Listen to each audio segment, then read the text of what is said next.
في غرفة قديمة ذات إضاءة خافتة، وقف رجل يدعى عادل. كان ينظر بقلق إلى ابنته خلوداً التي كانت ترتدي فستاناً أبيض جميلاً. على السرير كانت هناك ملاءة بيضاء غريبة مرسوم عليها طلاسم سحرية. من ناحية خلود كتب دخول، ومن الناحية الأخرى كتب خروج. شجع عادل ابنته على الدخول تحت السرير. انحنت خلود ودخلت تحت السرير. فجأة اهتزت أضواء الغرفة وظهر صوت غريب ومخيف، ثم ساد الصمت. بحث عادل عنها بقلق، لكنه لم يجدها، لقد اختفت.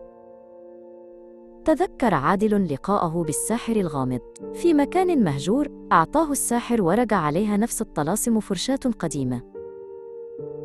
قال الساحر: ستفعل ما أقوله لك بالضبط، سترسم هذه الطلاسم بدمك على ملاءة بيضاء. ثم أمره الساحر أن يضع نقطة من دمه على صورة الولد الذي يريد أن تتحول ابنته إليه. عاد عادل إلى الحاضر وهو يتمتم لنفسه: يا رب ولد، أنا لا أحب البنات. فجأة أضاءت الأباجورة من ناحية الخروج، وظهر الصوت المرعب مرة أخرى. خرجت فتاة مختلفة من تحت السرير، لم تكن خلود. لم يستسلم عادل، طلب من الطفلة أن تدخل تحت السرير مرة أخرى، على أمل أن ينجح السحر هذه المرة. كرر كل شيء من جديد، متجاهلاً تحذير الساحر. هذا الطلسم يستخدم مرة واحدة فقط. مر الوقت، لكن لم يخرج أحد. أنهار عادل باكياً: ماذا فعلت بك يا ابنتي؟ لقد أضعتك مني، أرجوك عودي. ندم على ما فعله، ودعا الله أن تعود ابنتي.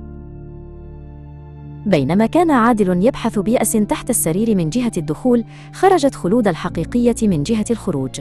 لم يلاحظها في البداية، ولكن فجأة سحبه شيء غامض بقوة تحت السرير وهو يصرخ.